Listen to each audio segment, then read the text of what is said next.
வணக்கம். நான் லீதரன். ரித்தனியாவோட இறப்புல நிறைய பிரச்சனைகள் இப்போ வரைக்கும் போய் கொண்டிருக்குது. அதாவது ரித்தனியா இறக்கும்போது அவங்க வாய் மூலமாக, அதாவது அவங்களோட குரல் பதிவை வந்து அனுப்பியிருந்தாங்க வாட்ஸ்அப் மூலமா அவங்களோட அப்பாவுக்கு.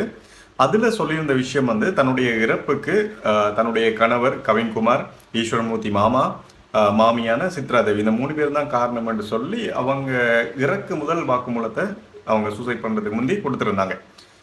நான் டீட்டெயில் அந்த விஷயத்த சொல்லிக்கல. நான் 2 வீடியோ இதுக்கு முதல் போட்டிருக்கிறேன். ஸோ இதில் என்னென்ன விஷயங்கள் முழுசாக நடந்திருக்குது, என்னென்ன பிரச்சனைகள் இருக்குது எல்லாத்தையுமே நான் டீட்டெயிலாக போட்டிருந்தேன். அதை வந்து டிஸ்கிரிப்ஷனில் தரேன். இப்போ இந்த வீடியோவில் நான் சொல்ல போகிற விஷயத்த பார்த்தீங்கன்னா, சித்ரா தேவி அவங்கள, அதாவது ரித்தனியோட மாமி அவங்கள வந்து போலீஸார் கைது பண்ணல. இவ்வளோ நாளுமே கைது பண்ணி விசாரணைக்கு எடுத்திருந்த யாருன்னு பார்த்தீங்கன்னு சொன்னால் கவின்குமார், அதாவது கணவர் கவின்குமாரையும் ஈஸ்வரமூர்த்தியான மாமா, இந்த 2 பேரையும் மட்டும்தான் போலீஸார் வந்து விசாரிக்க ஆரம்பிச்சிருந்தாங்க. இந்த 2 பேரையுமே வந்து ரிலீஸ் பண்ணுறதுக்கான ஜாமீன் 2 நாளில் ரெடி பண்ணி ப்ரொடியூஸ் பண்ணியிருந்தாங்க கோர்ட்ஸில். ஆனால் இருந்தாலும் வந்து இது வந்து ரித்தனியன் அப்பா வந்து இல்லை இது கொடுக்கக்கூடாதுன்னு சொல்லி கோர்ட்ஸ் மூலமாக சொல்லப்பட்டிருந்தது. ஸோ அதனால் அவங்களுடைய ஜாமீன் வந்து கொடுக்கப்படலை. இந்த டைம்ல ரித்தனியாவோட மாமியான சித்ரா தேவியை ஏன் அரெஸ்ட் பண்ணலை, இது வந்து அவங்களோட ஃபேமிலி சைடில் கேட்கப்பட்ட ஒரு விஷயம். ஸோ இந்த 3 பேர் தான் காரணம்னு சொல்லி ரித்தனியா வந்து தெளிவாக வந்து வாய்ஸ் ரெக்கார்ட் அனுப்பியிருந்தாலும் ஏன் மாமியை வந்து போலீஸார் கைது பண்ணலை. ஸோ அவங்களும் வந்து உடந்தை தானே, அவங்களும் வந்து இப்படியான ப்ரெஷர் கொடுத்து தானே இருக்காங்க. ஸோ அவங்களை ஏன் வந்து கைது பண்ணலைன்றதான் கேள்வியாக இருந்தது. இதுல போலீசாரால சொல்லப்பட்ட விஷயத்த பாத்தீங்க என்று சொன்னால், இவங்களுடைய மாமியான சித்ரா தேவி அவங்க வந்து உடல்நல குறைபாடு உள்ளவங்க. ஸோ அதனாலதான் இவங்களை இதுவரைக்கும் கைது பண்ணலன்னு சொல்லப்பட்டிருந்த விஷயம் ஆனா இன்றைக்கு வந்து நிறைவேற்றிருக்கிறாங்க. போலீசார் வந்து கைது பண்ணிக்கிறாங்க. எஸ்பி ஆஃபீஸ் அவர்கிட்ட ஸ்பெஷலா போய் ரித்தனியாவோட அப்பா அவர் வந்து கதைச்சிருந்தாரு. ஸோ அவரை ரிக்வஸ்ட் பண்ணி கேட்ட ஒரு விஷயம் தான். இருந்தாலும் அவங்க இந்த அவங்களுடைய உடல்நல குறைபாடுன்ற உடல்நலம் சார்ந்த பிரச்சனையெல்லாம் கைது பண்ணலை என்று சொல்லப்பட்டு இன்றைக்கு கைது பண்ணியிருக்கிறாங்க. இதுல அவங்க சொன்ன இன்னொரு விஷயம் பார்த்தீங்கன்னு சொன்னால், எல்லாத்துக்குமே இப்போ ரித்தனியோட ஃபேமிலி சைட்ல இருந்து புஷ் பண்றாங்க உடனடியாக தீர்வு கொண்ட தாங்கன்னு சொல்லி. ஆனா எஸ்பி அவர் சார் வந்து சொன்ன விஷயத்த பார்த்தீங்கன்னா உண்மைதான்.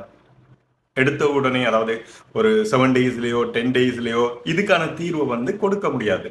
இது வந்து உண்மையான விஷயம். ஸோ எல்லாரையும் கூப்பிட்டு விசாரிக்கணும், ஆராயணும். ஸோ ஜட்மெண்ட் ஒன்று வரணும். அதுக்கான ஆதாரங்கள் வந்து தேவைப்படும் போலீஸாருக்கு. நாம இவங்க தான் கொலை செய்தாங்க, இவங்க தான் நான் இந்த இறப்புக்கு காரணம்னு சொல்லி என்னதான் வாய்ஸ் ரெக்கார்டுகள் வந்து கொடுத்திருந்தாலும் சட்டமன்ற ஒரு விஷயம் இருக்கு இல்லையா. ஸோ அந்த நீதிக்கு வந்து என்னென்ன நடந்ததுன்னு சொல்லி ஆதாரபூர்வமான எல்லாரோட சைட்ல இருந்தும் ஒரு குற்றவாளி நம்ம சொன்னாலும் அவங்களோட சைட்ல வரைக்கும் டீட்டெயில்ஸும் எடுப்பாங்க.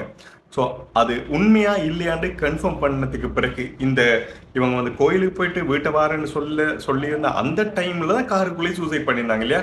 ஸோ இவங்க சூசைட் பண்றதுக்கான அந்த பூச்சி மருந்து, இந்த தென்னை மரத்துக்கு அடிக்கிற அந்த பூச்சி மருந்து இவங்களா போய் வாங்கினாங்களா, இல்ல வேற யாரும் வாங்கி கொடுத்தாங்களா, இதுல வேற யாரும் சம்மந்தப்பட்டிருக்காங்களா, இப்படிப்பட்ட விஷயங்களை கட்டாயம் போலீசார் வந்து ஆராய்வாங்க, நீதிமன்றத்துல சமர்ப்பிக்கணும். இப்படியா நிறைய ப்ராசஸ் இருக்குது. ஸோ அவர் வந்து எஸ்பி சார் வந்து சொன்ன விஷயம் பார்த்தீங்கன்னா உடனே செய்ய முடியாது, கொஞ்சம் டைம் எடுக்கும்.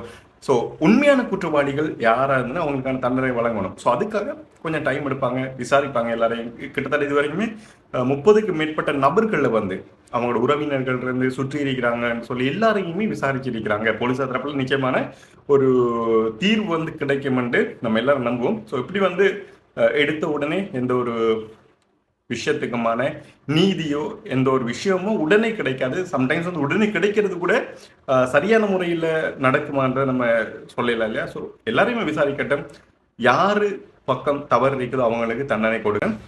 உங்களுக்கு தனிப்பட்ட ஏதாச்சும் கருத்துக்கள் இருந்தா ரித்தனியோட இறப்புல உங்களுக்கு ஏதாச்சும் சொல்லணும் அப்படின்னு நினைச்சீங்கன்னு சொன்னா கமெண்ட் செக்ஷன்ல மறக்காம சொல்லுங்க. ஸோ நிறைய விஷயங்கள் வந்து இனி வரும் காலங்களில் தெரிய நினைக்கிறேன். ஒருத்தரை விசாரிக்கும் போது இதுல மறைக்கப்பட்ட நிறைய விஷயங்கள் வெளியே வரதுக்கான வாய்ப்புகள் இருக்குது. பொறுத்து பார்ப்போம். இது சம்பந்தப்பட்ட அப்டேட்டுகள் வரும்போது அடுத்த வீடியோவில் நான் ஷேர் பண்ணிக்கிறேன். நன்றி.